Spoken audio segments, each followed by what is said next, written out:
Rishikesh Advanced Pain Clinic. నొప్పి మాయం surgery దూరం. For appointments 9155515563. జాతర ఎపిసోడ్ ఎలా ఉండబోతుంది అంటారు? అగిలిపోతే అగిలిపోతా థియేటర్ బద్దలైపోయే అవకాశాలు ఉంటాయా? నెక్స్ట్ లెవెల్ ఉంటది. అంటే ఆ సీన్ లో నేను లేను, బట్ అసలు జాతర సీన్ అని అందరూ జాతర అని ఒక్కదాన్నే హైలైట్ చేస్తారు కదా, జాతర సీన్ లాంటి సీన్లు అన్ని సినిమాలో చాలా ఉన్నాయి. సో కనుల పండగ సినిమా అంతా చాలా చాలా నెక్స్ట్ లెవెల్ సీన్స్ ఉన్నాయి. సో ఎక్కడ ఇదొక్కటే హైలైట్ అయిపోయి మిగతా everywhere it is next level. And sir takes a lot of interest in every small minute చిన్న చిన్న విషయాల్లో కూడా చాలా చాలా కేర్ తీసుకొని చేస్తారు. సో జర్నలిస్ట్ సెలెక్ట్ చేయడానికే ఒక 10 రోజులు లెఫ్ట్ టెస్ట్ అయ్యి అలా అన్ని రౌండ్స్ అయ్యి అంత లుక్ టెస్ట్ చేస్తే అసలు మిగతా క్యారెక్టర్స్ కి కానీ హీరో ఎంత కష్టపడి ఉంటాడు. నా కల్లారా చూసాను నేను హీరో కష్టపడ్డాం. బన్నీ ఇలా మామూలుగా సైలెంట్ గా ఉండడు, తన డైలాగ్ ప్రిపేర్ అవుతూ ఉంటాడు, స్లాంగ్ తో పాటు డైలాగ్ చెప్పడము, బాడీ పోస్చర్ మెయింటైన్ చేయడము, కంటిన్యూస్ గా చేస్తూనే ఉండడం. ఆయనను చూస్తామా, ఆయన he's always working in his mind.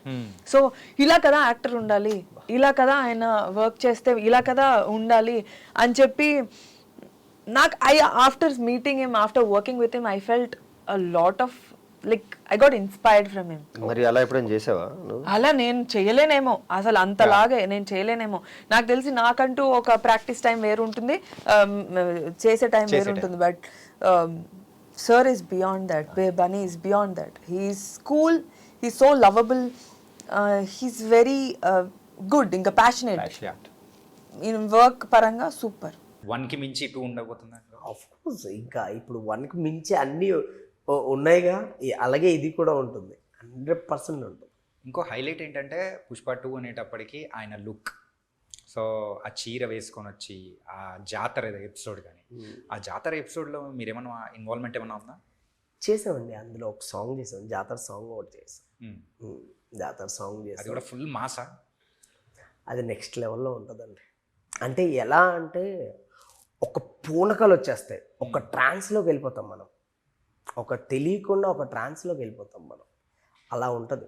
అంటే ఎక్స్ట్రాడినరీ పర్ఫార్మెన్స్, ఎక్స్ట్రాడినరీగా క్యాప్చర్ చేసిన సుకుమార్ గారు, అంటే ఆయన ప్లాన్ చేసిన విధానం, అవన్నీ వేరే లెవెల్స్. చిన్న చిన్న మైన్యూర్ థింగ్స్, అంటే చిన్న చిన్న డీటెయిల్స్ పట్టుకొని, అంటే అదే దీని తర్వాత బిఫోర్ పుష్ప 1, ఆఫ్టర్ పుష్ప 1 2.0 చూస్తారు సుకుమార్ గారిని. ఊరిచ్చకండి సార్, ఇప్పటికే అయిపోతుంది, మేమైతే ఆకలితో ఉన్న సింహాలు ఎక్కువ ఉన్నాయి, ఎప్పుడెప్పుడు సినిమా చూడాలి అని చెప్పి. డెఫినెట్గా మీరు December 5th అయితే ఖచ్చితంగా అందరూ రిపీటెడ్గా మళ్ళీ చూస్తారండి. ఐ హోప్ ఖచ్చితంగా అందరూ మళ్ళీ మీకు అందరికీ అంటే మళ్ళీ చూడాలని ఫీలింగ్ వస్తుంది. ఇంతకు పుష్పలో మీ క్యారెక్టర్ ఎలా ఉండబోతుంది? పుష్పలో నా రోల్ ఒక it's serious journalist role. So నాకంటూ నా కాంబినేషన్ వచ్చేసి బన్నీతో, ఫహద్ గారితో అండ్ రావు రమేష్ గారితో. So I'm also excited. December 5th కోసం నేను ఒక సూపర్ ఎక్సైటెడ్, ఒక ఫ్యాన్ లాగా, మూవీకి ఫ్యాన్ లాగా. పాట్నాలో జరిగిన ప్రీ రిలీజ్ ఈవెంట్ కానీ, సో ట్రైలర్ లాంచ్ ఈవెంట్, ఆ రెస్పాన్స్ చూసేటప్పటికి హౌ యూ, అంటే యాక్ట్ చేశారు కాబట్టి ఐ వెంట్ లైక్ క్రేజీ. అది చూడగానే ఏంటిది, జనాలేంటి, పాట్నాలో రావడం ఏంటి, తెలుగు వాళ్ళు వెళ్ళారంటే అనుకోవచ్చు, అసలు ఎక్కడోళ్ళు వాళ్ళు ఎవ్వరు కూడా ఎవరికి తెలీదు. పుష్ప అంటే the craze that people have for Pushpa is next level. అంటే అది క్రియేట్ చేసిన సుకుమార్ గారికి కానీ, అది క్రియేట్ చేసిన బన్నీ గారికి కానీ, లైక్ జోహార్, నెక్స్ట్ లెవెల్ గ్రేట్. ఏంటంటే మనం పాన్ ఇండియా మార్కెట్ చూసాం, but now the Pushpa is going to target the global market. Not only Pushpa sir, మీరు Pushpa sorry to interrupt, Pushpa కాదు, మీరు సౌత్ ఇండియా నుంచి ఏమి వచ్చినా they are like even Salaar వచ్చినప్పుడు, యా అంటే ఇప్పుడు మీరు అంటే పాట్నాలో తెలుగు వాళ్ళు మనకి ఇప్పుడు సింహాద్రికి తారక సార్కి ఎట్లా వచ్చారో మనం చూసాం, హిందీ వాళ్ళు ఇప్పుడు చూస్తున్నారు. అంటే వన్స్ దే డిడ్ దిస్, ఇప్పుడు అమితాబ్ సార్, ధర్మేంద్ర సార్ ఉన్నప్పుడు ఆ ఫ్యాన్ ఫాలోయింగ్ ఉండేది. ఆ తర్వాత ఇట్స్ మై పర్సనల్ థాట్, వీళ్ళంతా బాలీవుడ్ వాళ్ళంతా రూట్స్ వదిలేసి కాస్త హాలీవుడ్ స్టైల్లో వెళ్ళారేమో. దట్స్ వై ఇప్పుడు అంతే కదా, ఇప్పుడు మనం అంతా ఒక కామన్ పీపుల్. మనకి ఇప్పుడు నాట్ కామెంటింగ్ అని anything, but student of the year చూస్తే నేను ఎక్కడ కనెక్ట్ అవ్వను, నేను కనెక్ట్ అవ్వను. నా కాలేజ్ ఎలా ఉండదు, మీరు చూసారా స్టూడెంట్ ఆఫ్ ద ఇయర్, నా కాలేజ్ ఎలా ఉండదు అంటే యూ అండర్స్టాండ్ రైట్. అదే కుంభలంగి నైట్స్ నుంచి నేను బిందాస్ కనెక్ట్ అవుతా. అంటే మెజారిటీ ఆఫ్ ద పర్సన్స్ కానీ మన పీపుల్ కానీ సో ఆ కైండ్ ఆఫ్ నుంచి వచ్చారు కాబట్టి కెన్ కనెక్ట్ విత్ దెం. అంటే హీరో కనెక్ట్ అయ్యారు చాలా మంది మన పుష్ప క్యారెక్టర్ కి. That's what I'm saying. Everybody thinks that he is Pushpa and that is what any cinema has to make. Hero place లో వాడు ఊహించుకోగలిగితే అప్పుడు that cinema is next level. And Pushpa is so loved, Bunny గారు is so loved because of his realistic performance and very close to the reality. And అంటే common ground లో ఉంది, అందరూ connect అయ్యే ఒక రోల్. అండ్ మన రష్మిక క్యారెక్టర్ కూడా అంతే కదా, ప్రతి అమ్మాయి ఊహించుకుంటది అదే రోల్లో, మాకు అలాంటి పుష్ప లాంటి హస్బెండ్, నేను అలాంటి అమ్మాయిని. I think it's very nice. Also the songs also it's very good. ఎక్కడికి వెళ్ళినా కానీ ఆ బస్ మాత్రం ఖచ్చితంగా కనిపిస్తూ ఉంది. పుష్ప మూవీలో ఫస్ట్ పార్ట్ లో లేరు, సెకండ్ పార్ట్ లో వచ్చేసారు. So when you got that opportunity so ఏమనిపించింది? ఇది ఈజీగా రాలేదు నాకు. ఒకప్పుడు లైవ్ షో బిగ్ బాస్కి వెళ్ళినప్పుడు 10 ఇంటర్వ్యూలు అయినాయి, టింగ్ టింగ్ అని ఒక తర్వాత ఒకటి. 10 మందిని కన్విన్స్ చేయాలి, అందరితో ఇంటర్వ్యూ, సైకియాట్రిస్ట్తో కూడా ఇంటర్వ్యూ, డాక్టర్తో ఇంటర్వ్యూ, ఇలా ఉంటాయి అన్నమాట, సెక్టర్స్ ఉంటాయి. అలాగా పుష్ప ఇట్స్ నాట్ ఈజీ. ఇంత పెద్ద పెద్ద లైన్స్, పెద్ద పెద్ద పేపర్స్. అలా 3-4 సార్లు నేను నాతో లుక్ టెస్ట్ చేశారు, 3-4 సార్లు ఆడిషన్స్ చేసి, దాని తర్వాత ఇంకో 2-3 సార్లు లుక్ టెస్ట్ చేసి, దాని తర్వాత ఇక్కడ నుంచి రామోజీ ఫిల్మ్ సిటీకి అక్కడ లుక్ టెస్ట్ చేసి, అలాగా ఇట్స్ నాట్ ఈజీ. అలా చాలా చేసి చేసి చేసి దాని తర్వాత అంటే for that role I was beyond. I want to do anything for this. Look test కాదు, ఆడిషన్ కాదు, ఎన్నన్నా చేయండి, ఏదన్నా చేయండి, I want to be there in the cinema. Because that is a cinema I always wanted to work. And Pushpa 1 చూసిన తర్వాత ఇలాంటి cinema కదా చెయ్యాలి, ఇలాంటి సినిమాల్లో కదా ఒక్క కనిపించాలి. బికాస్ పాన్ ఇండియా ఆ హిందీ వాళ్ళందరూ ఎంత క్రేజ్ అయిపోతున్నారు, తెలుగు వాళ్ళకే కాదు హిందీ వాళ్ళకి కూడా తెలియాలంటే ఇలాంటి ఒక సినిమాలో ఉండాలి అని. యాక్టర్కి అంతకు మించి ఏముంటది, I want to be seen everywhere. జాతర ఎపిసోడ్ ఎలా ఉండబోతుంది అంటారు? అగ్గిలిపోతే థియేటర్ బద్దలైపోయే అవకాశాలు ఉంటాయా? నెక్స్ట్ లెవెల్ ఉంటది. అంటే ఆ సీన్ లో నేను లేను, బట్ అసలు జాతర సీన్ అని అందరూ జాతర అని ఒక్కదాన్నే హైలైట్ చేస్తారు కదా, జాతర సీన్ లాంటి సీన్లు అన్ని సినిమాలో చాలా ఉన్నాయి. సో కనుల పండగ సినిమా అంతా చాలా చాలా నెక్స్ట్ లెవెల్ సీన్స్ ఉన్నాయి. సో ఎక్కడ ఇదొక్కటే హైలైట్ అయిపోయి మిగతా everywhere it is next level. And sir takes a lot of interest in every small minute చిన్న విషయాల్లో కూడా చాలా చాలా కేర్ తీసుకొని చేస్తారు. సో జర్నలిస్ట్ సెలెక్ట్ చేయడానికే ఒక 10 రోజులు లుక్ టెస్ట్ అయ్యి అలా అన్ని రౌండ్స్ అయ్యి అన్న లుక్ టెస్ట్ చేస్తే అసలు మిగతా క్యారెక్టర్స్ కి కానీ హీరో ఎంత కష్టపడి ఉంటాడు. నేను కల్లారా చూసాను, నేను హీరో కష్టపడ్డాం. బన్నీ ఇలా మామూలుగా సైలెంట్ గా ఉండడు, తన డైలాగ్ ప్రిపేర్ అవుతూ ఉంటాడు, స్లాంగ్ తో పాటు డైలాగ్ చెప్పడము, బాడీ పోస్చర్ మెయింటైన్ చేయడము, కంటిన్యూస్ గా చేస్తూనే ఉండడం. ఆయనను చూస్తామా, ఆయన he's always working in his mind. So ఇలా కదా యాక్టర్ ఉండాలి, ఇలా కదా ఆయన వర్క్ చేస్తే ఇలా కదా ఉండాలి అని చెప్పి నాకు after meeting him, after working with him, I felt a lot of like I got inspired from him. మరి అలా ఎప్పుడైనా చేసావా? అలా నేను చేయలేనేమో, అసలు అంతలాగే నేను చేయలేనేమో. నాకు తెలిసి నాకంటూ ఒక ప్రాక్టీస్ టైం వేరు ఉంటుంది, చేసే టైం వేరు ఉంటుంది. But sir is beyond that, Bunny is beyond that. He's cool, he's so lovable, he's very good, ఇంకా ప్యాషనేట్ ఇన్ వర్క్ పరంగా. సూపర్. పుష్ప 2తో ఆ సాంగ్తో మిమ్మల్ని టోటల్ ఇండియా వైడ్ కూడా చెప్పు కింద వదిలేసి మరి వేసేస్తున్నారు.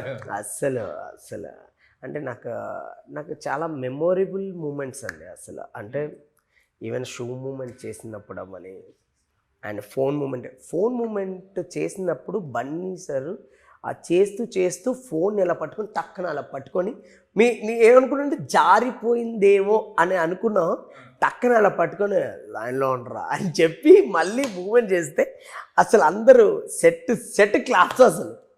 అంటే జారిపోయిందే అంటే మిస్ అయిపోయిందేమో అనుకున్నాం, టక్కన అలా పట్టుకొని మళ్ళీ చాలా అలా వచ్చి చాలా గ్రేస్గా ఆయన చేయడం అనేది ఫంటాస్టిక్ అసలు. అదే ఒక యాడెడ్ వాల్యూ అయింది అసలు మామూలు కాదు. అండ్ ఈవెన్ టీ స్టెప్ అవని, టీ స్టెప్ కూడా ఏంటంటే చాలామంది అది సీజీ అనుకుంటున్నారు. ఏంటంటే దానికి ఏదైనా కొంచెం కవరింగ్ చేసి ఏదో అనుకుంటున్నారు కానీ అది కాదు, అది రియల్ టీ. అది రియల్ టీ. ఇప్పుడు మేము ఇక్కడ రిహార్సల్లో చేసినప్పుడు కూడా ఏంటంటే నేను చేసినప్పుడు కూడా 1-2 డ్రాప్స్ కింద పడ్డాయి, కానీ ఆయన చేసినప్పుడు 1 డ్రాప్ కూడా కింద పడలేదు. స్పీడ్ కానీ కరెక్ట్గా పట్టాలి. అలా చేశారు ఆయన. అంటే ఇప్పుడు సుక్కు సార్ కూడా ఏంటంటే ఒక మార్క్ క్రియేట్ చేశారు. ఈ మార్క్ నుంచి వచ్చేవే ఈ మూమెంట్స్ అన్నీ అండి. ఆయన చేసి చూపించేస్తారు సుక్కు సార్, ఎలా కావాలంటే అలా చేసేస్తారు. ఆయన ఎక్స్ట్రాడినరీ అసలు సుక్కు సార్. పుష్ప 1 గురించి మాట్లాడదాం. పుష్ప 1 మూవీలో సో ఆ చెప్పు వదిలేసి స్టెప్ ఒకటి ఉంది కదా, సో ఆ స్టెప్ క్రియేషన్ తర్వాత మళ్ళీ ఇక్కడ షూ స్లిప్ అయ్యేది. అవును. సో అంటే కావాలనే పెట్టారా లేకపోతే ఏంటది? లేదండి, కావాలని ఏం పెట్టలేదు. డెఫినెట్గా అది ఒక ఫ్లోలో వచ్చింది, కానీ కావాలని ఏం పెట్టలేదు. అంటే ట్రేడ్ మార్క్ అయిపోయింది అనమాట అది. అంతే కదా, ఇప్పుడు ఆయన మార్క్ కదా అది. ఈవెన్ ఇప్పుడు టీ క్లాస్ కూడా మేము తీసుకునేటప్పుడు ఆయన పార్ట్ 1లో టీ బన్ ముంచుకొని టీ తాగుతుంటారు ఆయన. సో అలా క్రియేట్ అయింది టీ మూమెంట్. ఈవెన్ ఇప్పుడు ఫోన్ కూడా ఏంటంటే ఆయన ఒక రిచ్ అయ్యాడు, కింగ్ అయ్యాడు. కింగ్ తర్వాత ఇంకా ఆయన చేతిలో ఫోన్ ఉంటాయి కదా, అలా క్రియేట్ చేసిన మూమెంట్స్ అవన్నీ చాలా. అరే పుష్ప 1లో ఊ అంటావా మావా ఊ అంటావా ఒక సెన్సేషన్ క్రియేట్ చేసి ఇండియా వైడ్ మొత్తం షేక్ చేసింది. యూట్యూబ్లో వ్యూస్ అడ్డు అదుపు లేకుండా పరిగెడుతూ ఉంది ఇప్పటికీ. మరి ఆ సాంగ్ చేసేటప్పుడు the memorable moment with Allu Arjun గారు కానీ సమంత గారితో కానీ, అంటే సమంత గారు అండ్ బన్నీ గారు చేసినప్పుడు అదే ఇప్పుడు ఎగ్జాంపుల్ ఈ పైన వేసుకునే మూమెంట్ అవని, లేదంటే అంటే ఎంత యాటిట్యూడ్ చూపిస్తే ఆ మూమెంట్ ఒకటి ఉంటుంది. ఏంటి కచ్చిప్ తీసుకునేది, అంటే ఆవిడ దగ్గరికి అలా వచ్చి అలా కచ్చిప్ తీసుకొని మళ్ళీ లాగి ఇద్దరు కలిసి మూమెంట్ అవుతారు. అది అంత ఈజీ కాదు. అది మనం ఏంటంటే మూమెంట్ అలా తీసుకొని మూమెంట్ చేసేస్తారు, కానీ ఒక చిన్న యాటిట్యూడ్ ఉంటుంది, ఒక ఈజీ ఉంటుంది. ఆ కచ్చిప్ అలా తీసుకొని ఆయన టక్కనే ఆయన హెడ్ అలా తిప్పి అదంతా మ్యాడ్. అది అంటే వాళ్ళిద్దరు కెమిస్ట్రీ అంటే కోఆర్డినేషన్ అంటారు కదా, ఆ కోఆర్డినేషన్ ఇద్దరిలో అది లేకపోతే రాదు. అంటే వాళ్ళు ఎన్ని చేస్తున్నారండి అంతే. ఈవెన్ సమంత గారు ఆవిడ కూడా అప్పటికప్పుడే కొన్ని మూమెంట్లో గ్రేస్గా ఆవిడ బ్యాక్కి వెళ్ళి ఆ బెండ్ చేసుకుని వేవ్ చేయడం అనేది అంత ఈజీ కాదు అది. పుష్ప 2 మూవీలో సో ఐటమ్ సాంగ్ ఉంది, అది కూడా శ్రీలీల గారు చేయబోతున్నారు. డాన్సింగ్ క్వీన్ ఎలా ఉండబోతుంది అంటారు? డెఫినెట్గా బాగుంటుందండి, 100% బాగుంటుంది. 1కి మించి 2 ఉండబోతుంది ఆఫ్కోర్స్. ఇంకా ఇప్పుడు 1కి మించి అన్నీ ఉన్నాయిగా, అలాగే ఇది కూడా ఉంటుంది, 100% ఉంటుంది. ఇంకో హైలైట్ ఏంటంటే పుష్ప 2 అనేటప్పటికి ఆయన లుక్, సో ఆ చీర వేసుకొని వచ్చి ఆ జాతర ఎపిసోడ్ కానీ, ఆ జాతర ఎపిసోడ్లో మీరేమన్నా ఇన్వాల్వ్మెంట్ ఏమన్నా ఉందా? చేసామండి, అందులో ఒక సాంగ్ చేసాం, జాతర సాంగ్ ఒకటి చేసాం. జాతర సాంగ్ చేసాం, అది కూడా ఫుల్ మాసా. అది నెక్స్ట్ లెవెల్లో ఉంటుందండి. అంటే ఎలా అంటే ఒక పూనకాలు వచ్చేస్తాయి, ఒక ట్రాన్స్లోకి వెళ్ళిపోతాం మనం, ఒక తెలియకుండా ఒక ట్రాన్స్లోకి వెళ్ళిపోతాం మనం, అలా ఉంటుంది. అంటే ఎక్స్ట్రాడినరీ పర్ఫార్మెన్స్, ఎక్స్ట్రాడినరీగా క్యాప్చర్ చేసిన సుకుమార్ గారు, అంటే ఆయన ప్లాన్ చేసిన విధానం అవన్నీ వేరే లెవెల్స్. చిన్న మైన్యూర్ థింగ్స్, అంటే చిన్న డీటెయిల్స్ పట్టుకొని, అంటే అదే దీని తర్వాత బిఫోర్ పుష్ప 1 ఆఫ్టర్ పుష్ప 1 2.0 చూస్తారు సుకుమార్ గారిని. ఊరిచ్చకండి సార్, ఇప్పటికే అయిపోతుంది, మేమైతే ఆకలితో ఉన్న సింహాలు ఎక్కువ ఉన్నాయి, ఎప్పుడెప్పుడు సినిమా చూడాలి అని చెప్పి. డెఫినెట్గా మీరు December 5th అయితే ఖచ్చితంగా అందరూ రిపీటెడ్గా మళ్ళీ చూస్తారండి. ఐ హోప్ ఖచ్చితంగా అందరూ మళ్ళీ మీకు అందరికీ అంటే మళ్ళీ చూడాలని ఫీలింగ్ వస్తుంది.